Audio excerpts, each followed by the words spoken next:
10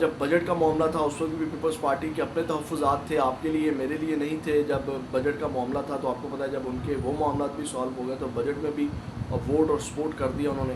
اب پھر ناظرین کرام یہاں سے بھی آپ اندازہ لگا لیں کہ اس وقت بھی تمام چیزیں پاکستان تحریک انصاف مخالف چل رہی ہیں. اب پیپلز پارٹی اور نون لیگ پھر ایک پیج پہ آ گئی مخصوص نشستوں کا جو فیصلہ آیا ہے کورٹ کے اندر سے. تو آج پیپلز پارٹی نے بھی اپنی مخصوص نشستوں کے فیصلے کے حوالے سے نظر ثانی کی درخواست جو سپریم کورٹ میں دائر کر دی ہے اور فروق ایچ نائک کے ذریعے دائر کی گئی، اور اس میں کہا گیا کہ پیپلز پارٹی نے 12 جولائی کی مخصوص نشستوں کے فیصلے کے خلاف نظر ثانی درخواست دائر کی، جس میں مخصوص نشستوں کا 12 جولائی کا فیصلہ واپس لینے کی استدعا کی. یعنی کہ انہوں نے کہا کہ جو ججز نے فیفل کورٹ نے فیصلہ دیا اس کو واپس لینے کی استدعا کی، اور موقف اپنایا گیا کہ تحریک انصاف کو بن مانگے نشستیں دی گئی فیصلے پر نظر ثانی کی جائے.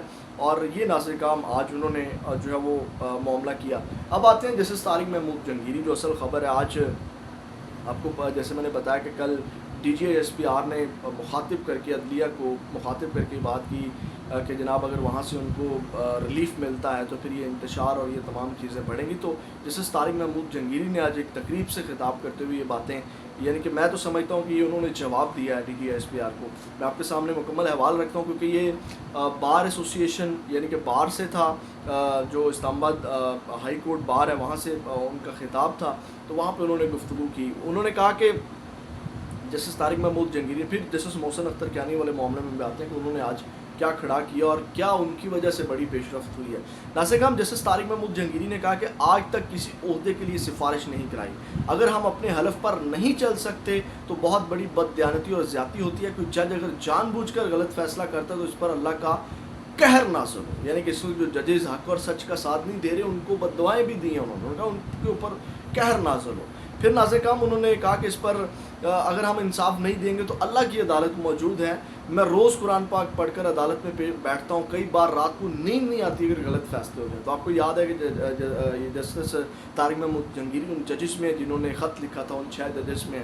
تو اس کے بعد ناظرین کرام انہوں نے پھر کہا، انہوں نے یہ بھی کہا کہ 8 فروری 2021 کے واقعہ کے بعد بار اور بینچ میں خلیج پیدا ہوئی اور ہماری کوشش ہوتی ہے کہ بار کے مسائل پر بات ہو، ان کے مسائل کا حل ہو. ہم بھی بار سے ہیں، کوشش ہے کہ بار کے مسائل حل کریں، کیسز کو ہینڈل کرنے کے بہتر طریقے موجود ہیں. پھر جسٹس طارق محمود جہانگیری نے کہا کہ ہم صبح سے رات تک کیسز میں الجھے رہتے ہیں. بار ایسوسی ایشن کا کوئی کام بار کا کام نہیں ہوتا بلکہ ہمارا کام ہوتا ہے. اسلام آباد ہائی کورٹ میں پورے ملک کی ترجمانی ہوتی ہے. تو اس کے بعد اسلام آباد ہائی کورٹ کے جج نے بتایا کہ جو چیزیں مجھے ناگوار گزرتی ہیں ان سے بچنے کی کوشش ہوتی ہے اور وکلا اچھی معاونت کریں تو ججز بھی فیصلہ کرنے میں آسانی ہوتی ہے. جج بھی ایک انسان ہے، وکیل اگر تیاری کے ساتھ پیش ہو تو خوشی ہوتی ہے. وکلا کو اپنے کیسز کی پیروی کے لیے مکمل تیاری کے ساتھ آنا چاہیے. پھر انہوں نے مزید کہا کہ ججز کو نوجوان وکلا کو اپنے بچوں کی طرح اصلاح کرنی چاہیے. ایک نیا ٹرینڈ تھا کہ ملک بھر میں پرچے ہو جاتے تھے اور میں نے فیصلہ کیا کہ وقوع پر متعدد ایف آئی آر درج نہیں ہو سکتی. یعنی کہ آپ کو پتہ ہے کہ ایک ہی وقوع کی مختلف جگہوں کے اوپر ایف آئی آر درج ہو جاتی تھی. اس کے خلاف بھی جسٹس طارق محمود جہانگیری نے جو ہے وہ فیصلہ دیا تھا کہ یعنی کہ ایک مقدمے کی ایک ایف آئی آر ہوگی. اس کے بعد ناظرین کرام جسٹس طارق محمود جہانگیری نے کہا ہماری کوشش ہوتی ہے جو ریلیف کے لیے آئیں ان کو ریلیف دیں. ہم نے آئین اور قانون کی پاسداری کا حلف اٹھا رکھا ہے. اب میں یہ سمجھتا ہوں کہ یہ جواب انہوں نے کہا کہ ہم نے آئین اور جو قانون ہے اس کی پاسداری کا حلف اٹھا رکھا ہے اور ہم اس کے پاسدار ہیں. ہم نے یہ نہیں دیکھنا کہ ہمارے سامنے کون ہے. یہاں بس آپ سنتے جائیں اور خود اس کو ڈیکوڈ کرتے جائیں. پھر نے کہا میں روز قرآن پاک اور درود شریف پڑھ کر عدالت میں بیٹھتا ہوں، کئی بار رات کو نیند نہیں آتی، غلط فیصلے نہ ہو جائیں، کبھی ہم سے غلطی ہو جاتی ہے. لیکن کوئی جج اگر جان بوجھ کر غلط فیصلہ کرتا ہے تو اس پر اللہ کا قہر نازل ہو، کیونکہ اللہ نے ہمیں انصاف کا منصب دیا ہے. اگر ہم کسی کو انصاف نہیں دے سکتے تو یہ بددیانتی ہو، یعنی کہ وہ اپنی جاب جو ہے وہ اس کو سکیور سمجھتے ہیں. اب ناظرین کرام یہ تو انہوں نے جواب دیا کہ جناب ہم یعنی کہ آج ان کے خطاب سے یہ تھا کہ وہ ڈٹے ہوئے ہیں آئین اور پاسداری کے لیے اور ان کا کہ حق اور سچ کے لیے نیند نہیں آتی، وضو کر کے شریف پڑھ کے میں بیٹھتا ہوں. اب ناظرین کرام تحریک انصاف کی بھوک ہڑتال کیمپ کے حوالے سے بڑی خبر آپ لے لیں اور وہ خبر یہ ہے ناظرین کرام کہ آپ کو یاد ہوگا عمران خان صاحب نے کہا تھا کہ محرم الحرام کے بعد بھوک ہڑتالی کیمپ لگایا جائے گا، لیکن اب اس سے پہلے ہی پہل کر دی ایم این ایس نے، قومی اسمبلی کے اراکین اسمبلی نے. آج بھوک ہڑتالی کیمپ جو ہے وہ لگایا گیا ہے جس میں جو ہے وہ مختلف رہنماؤں نے شرکت کی ہے، جس میں chairman P T I barrister Gohar ہیں، اسد کیسر ہیں، علی محمد خان ہیں، فلک ناز چترالی ہیں، شیخ وقاص اور سینئر سینیٹر ہمایوں محمد ہیں وہ شریک ہیں. اب یہ بھوک ہڑتالی کیمپ پہلے وہ پارلیمنٹ کے اندر لگانا چاہتے تھے قومی اسمبلی کے, پھر ان کو اسپیکر جو اسمبلی ہے یاس صادق انہوں نے اجازت نہیں دی, پھر انہوں نے باہر جو ہے بھوک ہڑتالی کیمپ جو ہے وہ لگایا, بھوک ہڑتال احتجاج جو ہے وہ شروع کر دیا پاکستان تحریک انصاف نے. اب وہ وجہ کیا انہوں نے بتائی, انہوں نے کہا کہ جناب یہ جو غیر قانونی گرفتاریاں کی جا رہی ہیں, چھاپے مارے جا رہے ہیں اور کارکنوں کے خلاف جو غیر قانونی غیر آئینی مقدمات کیے جا رہے ہیں, اس وجہ سے انہوں نے بھوک ہڑتالی کیمپ کا اعلان کیا اور بھوک ہڑتالی احتجاج میں اس کو کہتا ہوں کہ وہ شروع کر دیا. تو یہ ایک آج بڑی اہم ڈیولپمنٹ ہوئی. اب آتے ہیں محسن اختر کیانی کی جانب. ناظرین کرام, جسٹس محسن اختر کیانی میں آپ کو اپڈیٹ کرتا رہا ہوں کہ انہوں نے بڑے فیصلے لیے ہیں اور جناب انہوں نے ڈٹ کر جو فیصلے کیے. آج پھر غیر معمولی آرڈر جو انہوں نے دیے تھے, اور آپ کو پتہ ہے کہ پھر ایجنسیوں کو اور تمام چیزوں کو جس طرح انہوں نے مینیج کیا, اور فرحاد جو مشہور شاعر فرحاد ہے آپ کو پتہ ہے وہ بھی ان کی وجہ سے بادیاب ہے. 5 افراد ان کے آرڈر کی وجہ سے بادیاب ہو چکے ہیں. آج پھر ان کے آرڈر کی وجہ سے جو ہے وہ اسلام آباد جو ہے ایک سمیع اللہ کو بادیاب کروا لیا گیا. اس میں ایک شہری کو سمیع اللہ کو جو اغوا کیا گیا تھا, اب ان کو بادیاب کرا لیا گیا. یہ آئی جی اسلام آباد کو 3 دن کا وقت دیا تھا, انہوں نے آرڈر لکھا تھا اور اس آرڈر کی وجہ سے جناب بندہ جو ہے وہ بادیاب ہو گیا سمیع اللہ, اور اس کی بنیاد پر کیس نپٹا دیا گیا. آئی جی کو جو ہے وہ وقت دیا گیا تھا 3 دن کے اندر اندر آپ کریں, نہیں تو آپ کے خلاف مقدمہ درج ہوگا. تو 5 بندے جسٹس محسن اختر کیانی کی وجہ سے اب تک رہا ہو چکے ہیں, اور اس حوالے سے کمی بھی آئی ہے لوگوں کو اغوا کرنے کے حوالے سے. ایک اور خبر لے لیں, 2 خبریں بڑی آپ لے لیں, اس کے بعد اجازت چاہوں گا. ناظرین کرام, ایک تو 14 اگست کو پاکستان تحریک انصاف نے مینار پاکستان میں جلسہ کرنے کا فیصلہ کر لیا, اور اس حوالے سے لاہور ہائی کورٹ سے رجوع کر لیا گیا ہے. جسٹس عابد عزیز شیخ جو درخواست دائر کی ہے جلسے کی اجازت کے لیے, وہ جسٹس عابد شیخ اس کی سماعت کریں گے. اب ایک خبر اور ہے, یہ ٹویٹ کیا ہے میر شرافت علی خان نے. میر شرافت علی نے اس نے کہا کہ انہوں نے کہا کہ میری گرفتاری کا خصوصی ٹاسک مختلف ٹیموں کو دے دیا کہ آپ کو پتہ ہے کہ مریم نواز کے مقابلے میں تھے اور فارم 45 ان کے پاس موجود ہیں. انہوں نے کہا 30 جولائی کو میرے ٹریبیونل کیس سے پہلے ہر حال میں گرفتاری کا حکم دیا گیا ہے. میں گرفتار ہو بھی گیا تو میرے فارم 45 محفوظ مقام پر پہنچ چکے ہیں. بفضل خدا بشرط زندگی اپنی قوم اور کپتان کو کبھی مایوس نہیں کروں گا, اور جب تک اس جسم میں جان اور ہمت ہے انشاءاللہ خان صاحب کے ساتھ چٹان کی طرح کھڑا رہوں گا. تو یہ جو ہے وہ انہوں نے ٹویٹ کیا, اور یہ ناظرین کرام آج کی اہم بڑی خبریں.